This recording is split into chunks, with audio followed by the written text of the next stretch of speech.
Biliyorsunuz arkadaşlar, Şanlıurfa Sivil Toplum Kuruluşları İnsani Yardım Platformu olarak bugün 141-142. tırımızı Suriye'nin içine, sınır ötesine göndereceğiz.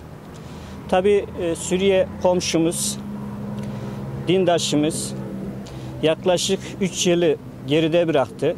Bir iç savaşla karşı karşıya. 4. yıla girdik. Bu kardeşlerimiz savaşla, açlıkla, muhacirlikle imtihan ediliyor.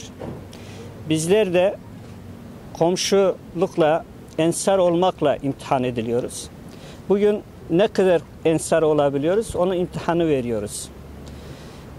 Rabbime şükürler olsun ki hakikaten bizim insanımızın gönlü geniş, gönlü cömert. Şu ana kadar bu mazlum kardeşlerimize yaklaşık 200 tırın üzerinde insani yardım sağlandı. Ve tabii bu Şanlıurfa'nın canından, etinden, tırnağından biriktirdiğinin yanında, onun yanında dışarıda da özellikle son gelen yardımlar Ankara Kursak Belediye Başkanımız Selçuk Bey'in ve ekibine teşekkür ediyoruz. Bize daha önce 2 tır göndermişti. Son gönderde de 3 tır. Arkadaşlar da buradalar.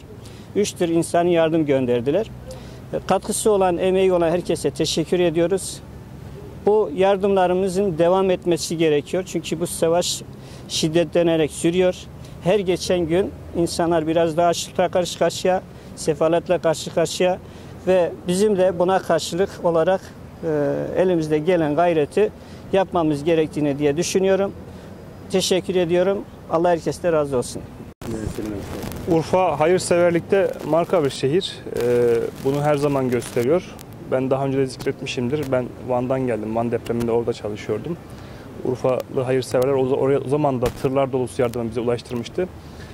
Bize yüzlerce yıl önce Peygamberimizin bıraktığı komşusu aç iken tok yatan bizden değildir düsturunu hayatına geçiren bir şehir Urfa. Ayrıca Türkiye'deki diğer yardımseverlerin de yardımlarını organize ederek Suriye'deki din kardeşlerimizin bu zor günlerinde onlara ulaşması sağladığı için bütün Urfalılara ve bu yardımlarda emeği geçen herkese teşekkür etsin diyorum. Allah hayırlarını kabul etsin inşallah. Belediye Başkanımız Sayın Selçuk Çetin'in Şanlıurfa'da yaşayan Şanlıurfa halkına ve Suriye'den gelen mülteci Müslüman kardeşlerimize sevgi ve selamlarını getirdim. Bizler buraya 2 ay önce 2 tır dolusu gıda ve ihtiyaç maddesi getirmiştik. Şimdi de yine başkanımızın talimatıyla birlikte 3 tır dolusu gıda ve ihtiyaç yardımını getirdik.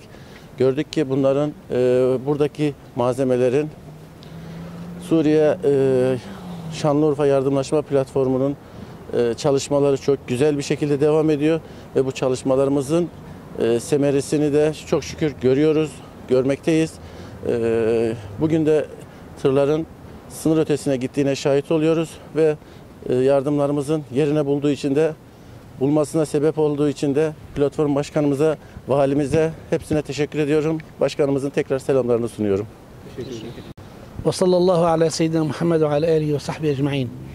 نحن هنا المهاجرون من سوريا إلى تركيا منذ أن وطئنا أرض تركيا لم نشعر أننا هاجرنا وإنما جئنا إلى أهلنا إلى إخوتنا إلى أحبائنا الذين فتحوا بيوتهم وقلوبهم وما بخلوا وما توانوا في تقديم أي مساعدة إلى إخوانهم السوريين سواء كانوا في تركيا أو في سوريا.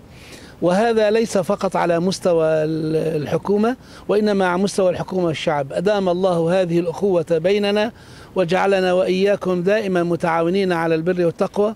ومن كل قلبي أوجه الشكر لمسؤولي أورفا ومسؤولي الإغاثة الجنود المجهولين الحاج عثمان الحاج يوسف عادل بي الذين هم ما فتئوا منذ 2 سنين إلى الآن يقدمون المعونات لإخوانهم السوريين. نعم. وعلمت أن إحدى هذه السيارات ستذهب إلى إخواننا في اللاذقية في جبال التركمان الجنود المجهولون. ماذا الخير شيء تقول لهم؟ الخير. وأشكر أهل الخير جميعا الذين ساهموا في هذه التبرعات وأشكر الإخوة المسؤولين من أورفا حتى القمة الذين ما بخلوا وما توانوا عن تقديم العون والمحبة والأخوة. بارك الله فيكم جميعا. Ben çok teşekkür ederim. Hepsi beraber hükümet, şab, halk ben şükür وتوق تشكر درم دها